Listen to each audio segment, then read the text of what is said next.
नमस्कार दोस्तों, स्वागत है आपका द ग्राउंड रिपोर्ट में। मैं हूं समीर आत्मज मिश्र। इंडिया गठबंधन जिस तेजी से बनता हुआ दिखाई पड़ रहा था, लगता है कि उसी तेजी से उसमें बिखराव की भी शुरुआत हो गई। हालांकि बिल्कुल प्रामाणिक तौर से और बिल्कुल निर्णयात्मक तरीके से ऐसा नहीं कहा जा सकता, लेकिन इंडिया गठबंधन के जो प्रमुख घटक दल हैं उनके बीच में विधानसभा चुनाव को देखते हुए ये लग रहा है कि या तो दोनों के बीच में, गठबंधन के दलों के बीच में दरार है, या फिर ये लग रहा है कि ये कोई दबाव बनाने की रणनीति है, और या फिर ये लग रहा है कि ये केवल लोकसभा चुनाव तक ही है, उसके पहले विधानसभा चुनाव से इसका कोई लेना देना नहीं है। जी हाँ, मैं बात कर रहा हूं कांग्रेस, जो कि इंडिया गठबंधन का सबसे प्रमुख घटक दल है, जिसके नेतृत्व में गठबंधन तैयार हो रहा है, उसके और उत्तर प्रदेश की जो सबसे बड़ी पार्टी है, विपक्षी पार्टी समाजवादी पार्टी, उसके बीच में टकराव की खबरें आ रही हैं। टकराव की खबरों की वजह यह है कि विधानसभा चुनाव मध्य प्रदेश, छत्तीसगढ़ समेत 5 राज्यों में होने हैं। उनमें मध्य प्रदेश में 144 सीटों के लिए 230 सदस्यीय विधानसभा मध्य प्रदेश में है। वहां के 144 विधानसभा सीटों के लिए कांग्रेस ने कल यानी रविवार को, नवरात्र के पहले दिन, उम्मीदवारों की घोषणा की 144 सीटों पर। अब इनमें कुछ ऐसी सीटें हैं, 4 सीटें ऐसी हैं जिन पर समाजवादी पार्टी करीब 1 महीने पहले ही अपने उम्मीदवारों की घोषणा कर चुकी थी। अब पता नहीं, ये गठबंधन का, चूंकि वहां पे जाहिर सी बात है कि प्रमुख जो गठबंधन को लीड कर रही है कांग्रेस पार्टी, वही वहां मुख्य पार्टी भी है, उसके साथ किसी तरह का विचार विमर्श हुआ था या नहीं हुआ था, लेकिन समाजवादी पार्टी ने अपने 7 विधायकों के नामों की घोषणा कर दी थी 7 सीटों के लिए। 1 महीने पहले की बात है। अब कांग्रेस ने जब 144 सीटों की सूची जारी की तो उनमें वो 4 सीटें भी शामिल हैं जिन पर कि कांग्रेस समाजवादी पार्टी पहले ही उम्मीदवार घोषित कर चुकी थी। अब इसका मतलब यह है कि इस दोनों के बीच में सीटों को लेकर के कोई समझौता नहीं हो पाया। तो पहले तो बात हम इन सीटों की कर लेते हैं कि किन पर ये समाजवादी पार्टी और कांग्रेस पार्टी के बीच में ये टसल चल रही है, और दूसरी बात यह कि इस गठबंधन का फिर आगे भविष्य क्या होना है, इसका फ्यूचर क्या होना है। तो कांग्रेस ने जिन 4 सीटों पर अपने उम्मीदवार उतारे हैं वो है, एक तो चितरंगी सीट है, मेहगांव है, भांडेर है और राजनगर है। इन 4 सीटों पर समाजवादी पार्टी ने भी अपने उम्मीदवार उतार रखे हैं पहले से ही। इसके अलावा 7 सीटों पर समाजवादी पार्टी, टोटल 7 सीटों पर पहले उसने उतारे थे। जैसे ही कांग्रेस की उम्मीदवारों की सूची आई और उसने उन सीटों पर भी उम्मीदवार घोषित कर दिए जिन पर समाजवादी पार्टी उम्मीदवार घोषित कर चुकी थी, तो समाजवादी पार्टी ने भी तुरंत एक लिस्ट और निकाली और कुल मिलाकर के अब उसने 9 सीटों पर उम्मीदवारों की घोषणा कर दी। अच्छा, अब है क्या कि दोनों के बीच में, और ये जो अभी हमने आपको जो 4 सीटें बताई हैं, ये बेसिकली उस बुंदेलखंड इलाके की हैं जो मध्य प्रदेश और उत्तर प्रदेश की सीमा पर पड़ता है। बुंदेलखंड का एक बड़ा इलाका मध्य प्रदेश में भी आता है और एक बड़ा हिस्सा उसका जो है उत्तर प्रदेश में भी आता है। दोनों जगह की संस्कृति काफ़ी मिलती जुलती है, दोनों जगह की समस्याएं काफ़ी मिलती जुलती हैं और काफ़ी उसमें एक साम्य है। इसीलिए वो पूरा एक भौगोलिक क्षेत्र के रूप में उसको जो है वो बुंदेलखंड का इलाका कहा जाता है, जिसमें दोनों राज्यों के कई जिले आते हैं। और इन्हीं जगहों पर समाजवादी पार्टी के कई ऐसी सीटें हैं जहां पर उसको लगता है कि उसकी मजबूत स्थिति है, और मजबूत स्थिति रही भी है। 2003 के विधानसभा चुनाव में समाजवादी पार्टी का अब तक का सबसे अच्छा प्रदर्शन रहा है। उसने मध्य प्रदेश में 7 सीटें जीती थी, 7। हालांकि उसके बाद ऐसा परफॉर्मेंस नहीं रहा उसका, और पिछले विधानसभा चुनाव में भी वो केवल 1 सीट जीत पाई थी, लड़ी कई सीटों पर थी। पर ऐसा नहीं है कि उसकी प्रेजेंस वहां पर ना हो। प्रेजेंस का मतलब यह है कि बहुत सारी सीटों पर एक अच्छा खासा उसका अपना वोट है, और कुछ एक सीटें ऐसी हैं जहां पर वो जीतने की क्षमता रखती है। अब इनमें जो 4 सीटें जिस पर कांग्रेस ने अपने उम्मीदवार घोषित किए, उन पर समाजवादी पार्टी ने जो पहले ही उम्मीदवार घोषित कर रखे थे, उनमें 3 ऑलरेडी कांग्रेस के पास हैं। तो जाहिर सी बात है कि जो उसकी जीती हुई सीटें हैं उस पर तो वो उम्मीदवार खड़े ही करेगी। यहां पर समाजवादी पार्टी का दावा वैसे भी कमजोर हो जाता। लेकिन ऐसा नहीं है कि समाजवादी पार्टी का ये कहना था कि इन सारी सीटों पर उसको दो। जहां तक हमारी जानकारी है उसमें समाजवादी पार्टी ऐसी सीटों को कांग्रेस से मांग रही थी जहां पर उसकी 2018 के विधानसभा चुनाव में उसने सेकंड पोल किया था या जीती थी। तो जीती 1 सीट थी, बिजावर की 1 सीट है, और समाजवादी पार्टी ने वहां जीत दर्ज की थी। वो भी बड़ा दिलचस्प चुनाव था। वो मुख्य रूप से वहां पिछले 3 चुनाव से बीजेपी जीत रही थी, उसके पहले वो सब कांग्रेस पार्टी जीत रही थी। लेकिन 2018 में इन दोनों पार्टियों की लड़ाई में समाजवादी पार्टी ने उस व्यक्ति को टिकट दे दिया जिसको कांग्रेस पार्टी ने नहीं दिया था, और वो चुनाव जीत गया भाजपा और कांग्रेस। अब कांग्रेस पार्टी ये जो 4 सीटें जहां समाजवादी पार्टी पहले ही उम्मीदवार घोषित कर चुकी है और कांग्रेस ने नवरात्र के दिन किया है, उनमें चितरंगी, मेहगांव, भांडेर और राजनगर है। चितरंगी को छोड़ करके बाकी सभी सीटें कांग्रेस के पास, 3 सीटें। राजनगर की सीट बड़ी दिलचस्प है। राजनगर में एक तरीके से ये कांग्रेस का गढ़ है।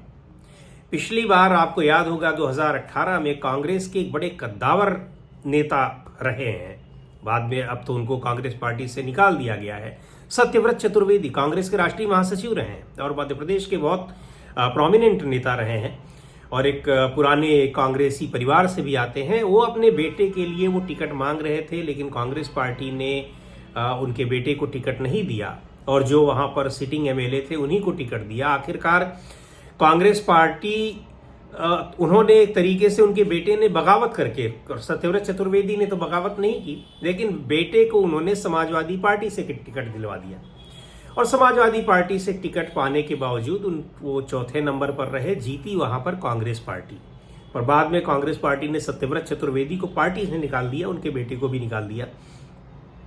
तो ऐसी वो राजनगर की सीट है जिस पर कि कांग्रेस पार्टी इतनी मजबूत स्थिति में है और समाजवादी पार्टी ने पहले ही वहां पर उम्मीदवार घोषित कर दिए थे। तो ऐसी सीटों पर तो टसल होनी ही थी। लेकिन जो समझौते की बात थी उसी तरीके से एक और सीट है, वो समाजवादी पार्टी वहां बड़ी मजबूत स्थिति में है। 2008 में उसकी प्रत्याशी मीरा दीपक यादव ने चुनाव जीता था।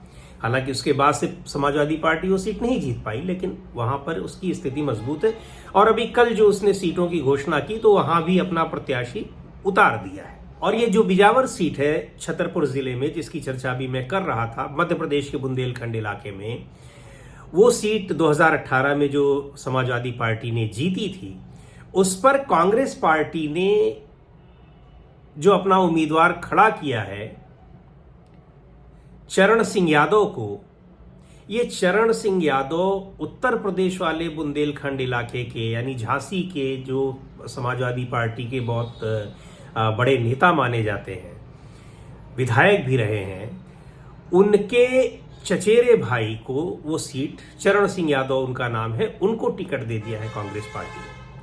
तो कांग्रेस समाजवादी पार्टी को इससे भी दिक्कत है और ऑब्जेक्शन है। ऑब्जेक्शन उसने कोई ऐसा पर्टिकुलर व्यक्ति या पर्टिकुलर सीट को लेकर के नहीं जताया है, लेकिन जाहिर सी बात है कि इस बात पर उसको आपत्ति होगी। तो कुल मिलाकर के ये ऐसा लग रहा है कि इन सीटों पर दोनों ही दलों ने उम्मीदवार खड़े कर दिए हैं और समाजवादी पार्टी कह रही है कि अभी वो अपने कई उम्मीदवार खड़ा करेगी, यानी कम से कम 30-35 उम्मीदवार खड़ा करने की स्थिति में। हालांकि ऐसा भी कहा जा रहा है कि जो कांग्रेस समाजवादी पार्टी शुरू में लगभग 10 सीटों की डिमांड कर रही थी, पर 10 सीटें अगर नहीं भी दी जाती हैं तो उसको जो मजबूत गढ़ है उसका है, जहां पर कि कांग्रेस पार्टी का अपना मजबूत गढ़ है, उसको पूरी उम्मीद है कि यहाँ हमको जीतना ही जीतना है, यानी संभावना उसको सबसे ज्यादा लग रही है। अगर वहां समाजवादी पार्टी दावेदारी कर रही होगी तो जाहिर तौर पर वो सीटें तो समाजवादी पार्टी को नहीं मिलेंगी। लेकिन अभी ऐसा माना जा रहा है कि शायद कुछ सीटों पर जहां समाजवादी पार्टी दूसरे स्थान पर रही है या जीती है, तो ऐसी सीटों पर हो सकता है कि दोनों के बीच में बात बन जाए और कांग्रेस पार्टी वहां पर अपना उम्मीदवार न खड़ा करे। लेकिन एक बात और है, ऐसा नहीं है कि ये जो 5-7 सीटें 8 सीटें 230 सदस्यीय विधानसभा में गठबंधन को बचाने के लिए, गठबंधन को बनाए रखने के लिए, मजबूत करने के लिए कांग्रेस पार्टी समाजवादी पार्टी को दे सकती थी, पर इसलिए वो नहीं देना चाहती है कि ये विधानसभा चुनाव में नजीर बन जाएगी। अच्छा, कांग्रेस पार्टी का इस बारे में बड़ा साफ, कई नेताओं से हमारी बात हुई, कई लोगों के स्पष्ट तौर पर बयान आए भी हैं कि ये गठबंधन जो है ये 2024 के लोकसभा चुनाव के लिए है। विधानसभा चुनाव में इन इंडिया गठबंधन का और उसके हिसाब से सीटें तय करने का कोई मतलब नहीं है और ना ही ये बातचीत में ये चीजें शामिल है। तो समाजवादी पार्टी और कांग्रेस पार्टी के बीच में इस तरह का यहाँ ये गठबंधन जो राष्ट्रीय स्तर पर हुआ है वो जब लोकसभा चुनाव होंगे तो केवल उत्तर प्रदेश भर में होंगे। ऐसा भी नहीं है कि समाजवादी पार्टी जैसे महाराष्ट्र में उसकी अच्छी खासी प्रेजेंस है, ठीक ठाक है, या मध्य प्रदेश में है, तो इन जगहों पर अगर वो मांगने लगे कि हमको लोकसभा का भी टिकट चाहिए तो ऐसा लगता नहीं है कि इस तरह से उसको गठबंधन में सीटें मिलेंगी, जैसा कि कांग्रेस पार्टी के कई नेताओं का ये कहना भी है। लेकिन दबाव की ये राजनीति हो सकता है कि इस लेवल पर कुछ बात बन जाए और कुछ सीटों पर कांग्रेस पार्टी अपने उम्मीदवार ना खड़ा करे, गठबंधन को एक तरीके से यहाँ भी बनाए रखे। पर बात वही है कि ये नज़ीर जो बन जाएगी तो दूसरी जगहों पर अब उसको दिल्ली में आम आदमी पार्टी से भी इस तरह का गठबंधन करना पड़ेगा, उसको दूसरी जगहों पर पश्चिम बंगाल में भी उसको वहाँ फिर ममता बनर्जी के साथ समझौता करना पड़ेगा और इस तरह का समझौता हुआ तो विधानसभा में तो उसको बहुत कम सीटें मिलेंगी, तो एक तरीके से वो लड़ ही नहीं पाएगी। बहुत सारे ऐसे राज्य हैं, दक्षिण भारत के कई सारे ऐसे राज्य हैं, तो इसलिए कांग्रेस पार्टी किसी भी तरह के घोषित समझौते से वहां पर बचना चाह रही है। हाँ, एक बात और है, इसको लेकर के ये भी कहा जा रहा है कि गठबंधन टूट गया, गठबंधन बनने से पहले ही बिखर गया। शुरू में मैंने भी आपसे ये बात कही कि क्या ऐसा लग रहा है क्या कि ये गठबंधन बनने से पहले ही टूट गया, पर ऐसा लगता नहीं। इसके पीछे कई कारण हैं और ये सही बात है कि जो भी पार्टियां गठबंधन कर रही हैं, करना चाह रही हैं, इंडिया गठबंधन में शामिल हो रही हैं, वो सारी की सारी पार्टियां बीजेपी से यानी एनडीए गठबंधन से नाराज हैं, उनके साथ नहीं जाना चाहती हैं या उनसे किसी तरीके से उनके अपने मतभेद हैं या उनके साथ गठबंधन करने से उनको चुनावी नुकसान होगा, वही सारे लोग इंडिया के साथ गठबंधन कर रहे हैं। 2024 में सबको पता है कि लीडिंग पोजीशन में कांग्रेस पार्टी रहेगी। जिन राज्यों में कांग्रेस पार्टी की आज की स्थिति में बहुत प्रेजेंस बहुत ज्यादा दिखाई नहीं पड़ रही है, बावजूद इसके सभी को लग रहा है कि लोकसभा चुनाव में स्थिति बदल जाएगी और एक बड़ी संख्या में जो मतदाता लोकसभा चुनाव के लिए वोट करेगा वो सबसे ज्यादा भरोसा कांग्रेस पार्टी पर करेगा या उन क्षेत्रीय दलों पर करेगा जिसका गठबंधन कांग्रेस पार्टी के साथ होगा। तो इसलिए ये विधानसभा चुनाव में गठबंधन भले ही बन न रहा हो, टूट रहा हो, और जब बना ही नहीं है तो टूटेगा क्या, तो इसलिए उसको उस तरीके से देखने की जरूरत भी नहीं है। हाँ, लोकसभा चुनाव के लिए गठबंधन की जो स्थिति बन रही है उसमें समाजवादी पार्टी खुद ही बहुत जोर शोर से लगी हुई है, कांग्रेस पार्टी तो खैर है ही। तो इसलिए ये कह देना कि अब मध्य प्रदेश के चुनाव में 2-4 सीटों पर बात न बनने के कारण इंडिया गठबंधन टूट रहा है, बिखर रहा है, तो ऐसा किसी भी तरीके से लगता नहीं है और कहीं से भी ये संभव भी नहीं दिख रहा है। संभव इसलिए नहीं दिख रहा है कि उसमें लोकसभा चुनाव में गठबंधन में ही कांग्रेस पार्टी भी अपना फायदा देख रही है और समाजवादी पार्टी भी। तो आज के इस वीडियो में इतना ही। अगले वीडियो में आपसे फिर किसी मुद्दे पर बात होगी और आपको एक बार फिर याद दिला दूं कि अगर आपने द ग्राउंड रिपोर्ट के हमारे चैनल को सब्सक्राइब न किया हो तो कर लें, बेल आइकन यानी घंटे जैसी आकृति दबा दें जिससे कि आपको नोटिफिकेशंस मिलते रहें। ट्विटर पर और इंस्टाग्राम पर भी आप हमको फॉलो कर सकते हैं, फेसबुक पर हमारे पेज को लाइक कर सकते हैं। इसी तरीके से आप हमारा उत्साहवर्धन कर सकते हैं। साथ ही अगर आप अपनी कुछ प्रतिक्रिया देना चाहें तो उसको निश्चित तौर पर कमेंट बॉक्स में जाकर के दें और सुझाव भी दें।